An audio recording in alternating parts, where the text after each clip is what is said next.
en este momento en Venezuela tenemos la oportunidad de trabajar por ese sustrato común que nos va a permitir a todos vivir en una sociedad donde después vamos a poder dar debates, vamos a poder tener libertad de expresión, vamos a poder ser respetados en nuestras identidades, en nuestras valoraciones políticas, en nuestras visiones, pero ahorita tenemos que liberarnos de todos esos prejuicios, yo la primera, y trabajar por todos, por la democracia, que es el mejor sistema que nos va a permitir expresarnos libremente.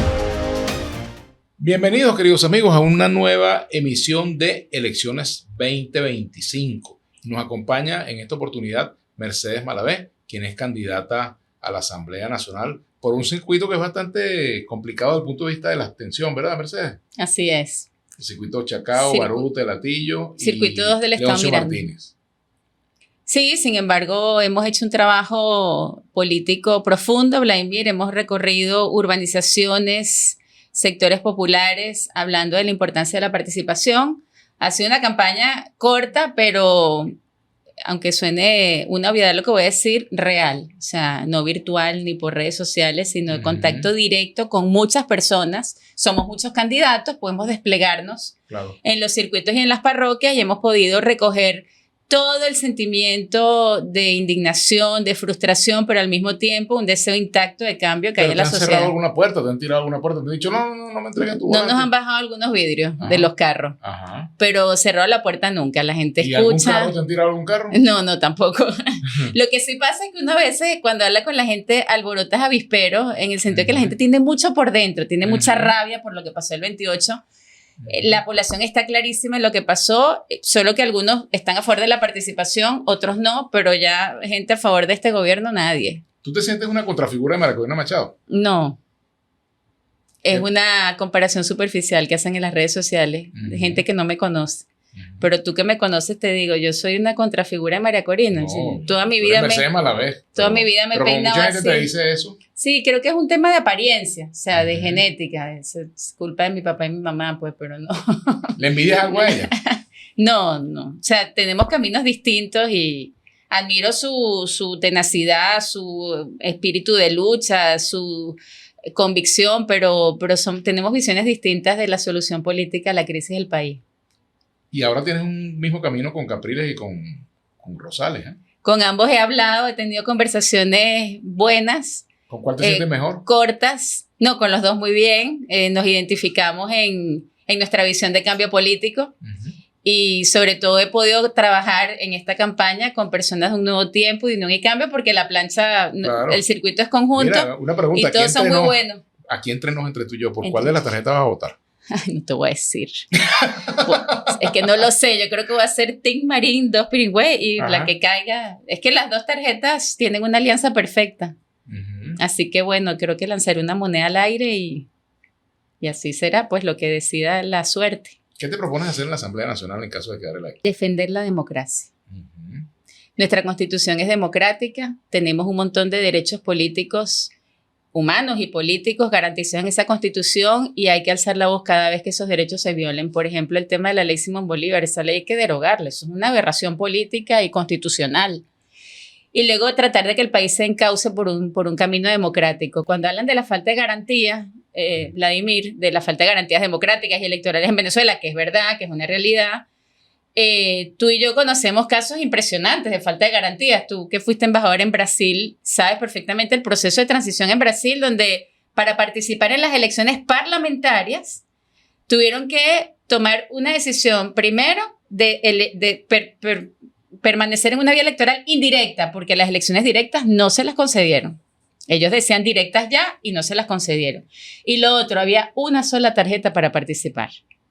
Y esa tarjeta es súper cuestionada, imagínate, no sé. El PMB. Sí, la de Bernabé, pues. Esa era la única tarjeta con la que se podía participar.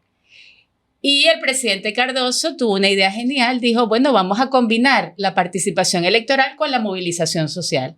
Tanta movilización como demanden los cambios sociales, tanta participación y ocupación de espacios de poder como podamos hacerlo.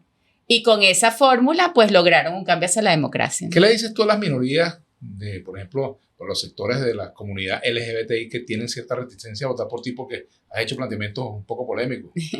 Que tenemos un denominador común. ¿Cuál es? La democracia. Sin democracia ni ellos, ni yo, ni sus ideas, ni las de otros sectores minoritarios que también abogan por cambios, inclusión, no discriminación, etcétera, podemos trabajar, ¿no?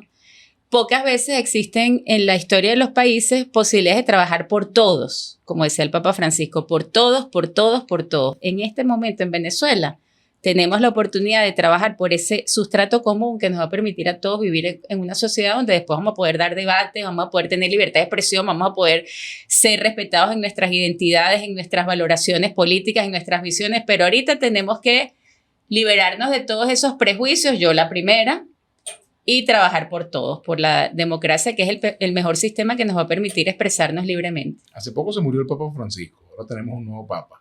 ¿Con cuál de los papas te sientes tú identificado? Los papas que has conocido. Todos los papas han tenido un papel histórico importante y una razón de ser, y yo he descubierto en cada uno de ellos el por qué, digamos, ya eso es para mí un tema del Espíritu Santo. No sé para ti a qué se deberá, pero para mí es un tema de que es providencial, ¿no? El Papa Francisco habló de lo que tenía que hablar, de la inclusión, de ir a las periferias, de la opción preferencial por los más necesitados, del cambio climático, o sea, dijo un montón de temas que eran necesarios, pero yo también me identifiqué mucho con Ratzinger porque era un gran teólogo y a mí me dio muchas luces en cuanto a su visión de la iglesia y de la teología. Y también Juan Pablo II fue un gran líder religioso que además propició muchos cambios políticos hacia la democracia en los países del este de Europa, o sea que todos los papas para mí han sido un regalo de Dios. ¿Qué le reclamas a Dios? Nada. Le agradezco todo. Si Él es el que todo lo puede, todo lo hace, todo lo permite, ¿por qué pasan tantas cosas malas en el mundo?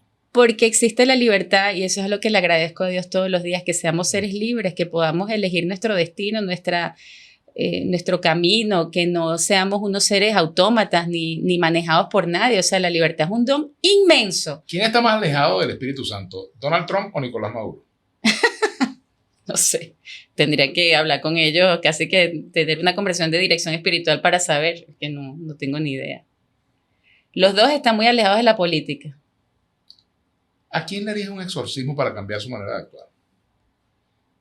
A todos los autócratas, a todas las personas autoritarias, de derecha o de izquierda, a todo el que piensa que puede imponerse sobre los demás, a todo el que cree que después de 2 guerras mundiales podemos burlar los derechos humanos, podemos disminuir las exigencias de los derechos humanos. Todas esas personas están haciéndole un mal inmenso al mundo, a la sociedad, y nos están haciendo retroceder a momentos muy difíciles de la historia contemporánea, porque si fuera que estuviéramos hablando del medioevo, no, hace nada.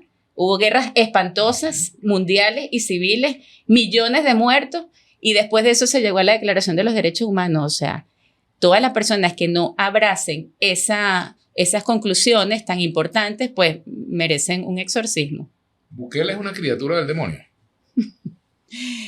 Bukele es una persona que entra en esta definición de personas que piensan que los derechos son para algunos y para otros no. Y creo que se equivoca, al igual que se equivoca Maduro con los presos políticos y los incomunicados y la falta de garantías para las familias de los detenidos. Bueno, tantas cosas, ¿no? O sea, que son medidas arbitrarias de represión que violan cualquier tratado nacional e internacional que tenga que ver con los derechos de los jurídicos y penales de las personas, ¿no? Cuando te hablan de la operación Guacamaya, ¿en qué piensas, Mercedes? En una negociación política que se está dando entre Venezuela, el gobierno de Venezuela, encabezado por Nicolás Maduro, y el gobierno de los Estados Unidos. Y estamos viendo una serie de eventos que responden a eso, o sea, nada es casual, ¿no? Y bueno, las negociaciones no son malas, forman parte del quehacer de la política, son necesarias, no debemos satanizarlas y son el camino para encontrar soluciones a los problemas de toda la sociedad, porque tenemos problemas económicos, sociales que abarcan a millones de personas, involucran a millones de personas dentro y fuera de Venezuela. La agenda opositora post-25 de mayo, ¿cómo te la imaginas o cómo debería ser, Mercedes? Pienso mucho en eso, creo que debemos llegar a la Asamblea Nacional con unos planteamientos de soluciones concretas. Creo que debemos llegar más que a hablar y a protagonizar grandes discursos, tenemos que llegar a gobernar a buscar formas de darle gobernabilidad al país, trabajar en comisiones que verdaderamente ayuden a levantar las sanciones, a mejorar los temas sociales, a mejorar las garantías económicas y jurídicas para que los inversionistas puedan venir. Nadie puede venir aquí a invertir con unas licencias de 60 días, de 20 días, de 30 días. ¿Qué es eso? O sea, sí, ningún país sale adelante ni es próspero. Y creo que vamos a tener un trabajo de interlocución importante. Algunas cosas se verán reflejadas en los medios, otras no por razones de negociación, pero creo que son necesarias para que el país avance. El gobierno ha tenido una estrategia de acercamiento con sectores religiosos, con iglesias, en fin. ¿Esa es una posición que tú la consideras sincera? ¿Es un uso electoral? ¿Cómo ves tú ese acercamiento del gobierno con estos sectores? Me parece que hacen un uso político de la religión. ¿Y Copey no lo hizo también? No, Copey, vamos a decir, Copey se abrazó a unas ideas de la doctrina social de la iglesia, a un llamado de los pastores a los laicos a hacer política, basado en unos principios de la sociedad, el respeto a la vida, la lucha por la igualdad, el derecho a huelga, bueno, una cantidad de cosas que son, digamos, de la sociedad, ¿no?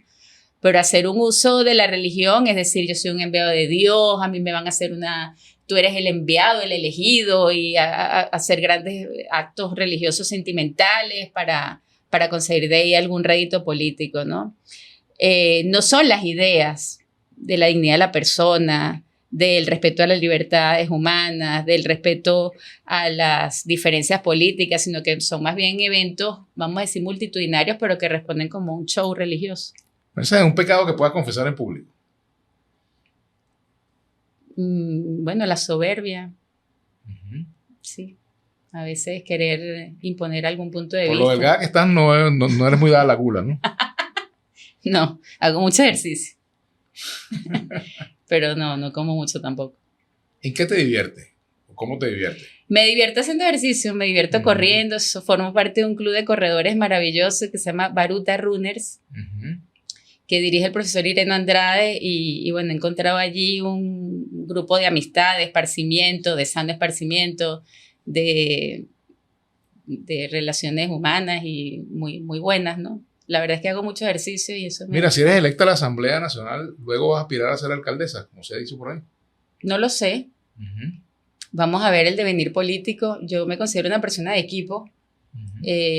Trabajo, digamos, alineada con el grupo político con el que me identifico. Y sobre todo veo la carrera política como una carrera de servicio, Vladimir, o sea, de servicio público. Y en ese sentido, pues estaré para lo que sea necesario y lo que haga falta, ¿no? ¿Calderista o eduardista? Eduardista. Le agradezco mucho a Eduardo Fernández la formación política, tanto en lo teórico como en lo práctico. Eduardo ha sido un gran maestro para mí, ha sido muy generoso en todas las cosas que me ha enseñado y bueno, ha sido un gran maestro porque además es un demócrata a carta cabal, ¿no? ¿Qué tienes de tigre o de tigresa? Bueno, quizás la astucia, la audacia, no sé, la valentía de hacer política en un contexto tan difícil, ¿no? Y a veces tan machista. ¿Te defenderías con las garras? Con las garras, con la argumentación, con lo que sea. Ayer unos policías, no voy a decir de qué municipio, pero uno de los que comprende mi circuito, me estaban... no sé, como tratando de evitar que hiciera campaña y saqué las garras y se fueron como gaticos. ¿Alguna víctima, algún rasguñado? Casi los rasguño, pero los rasguñé con las palabras. Y se tuvieron que ir corriendo. No, estamos en tiempo de campaña y usted se va. ¿El refrán con el que más te identifica, Mercedes? El refrán con el que más últimamente es... chico, ¿cuál será? Alguno de los Herrera, que tenía mucho. Tú fuiste copellana. Yo no soy mucho de refranes, pero no sé, será camarón que se duerme. No podemos dormir, no podemos quedar en la casa, tenemos que salir a luchar, tenemos que salir a participar, a pelear. ¿Votar es colaborar? No. Votar es ejercer la ciudadanía, votar es resistir por la única vía que nos ha dado resultados, que es la vía electoral. Votar es protestar, votar es expresar la opinión, votar es decir aquí estoy, existo y quiero cambio. Votar es expresarte, votar es como usar tu cédula, sacar tu cédula de identidad, ¿no? Bueno, Mercedes, gracias por acompañarnos. ¿Algo más que decir rápidamente? que este 25 de mayo tenemos la oportunidad de repetir la misma voluntad que expresamos el 28 de julio, votando, participando, y yo los invito a votar por la tarjeta de Un Nuevo Tiempo o de Unión y Cambio. Lancen una moneda al aire, la que caiga ahí, votan por alguna de esas dos. Mencionaste primero la de Un Nuevo Tiempo. Unión y Cambio, Un Nuevo Tiempo. Un Nuevo Tiempo, Unión y Cambio. O viceversa. Gracias. Chao. Gracias a ti.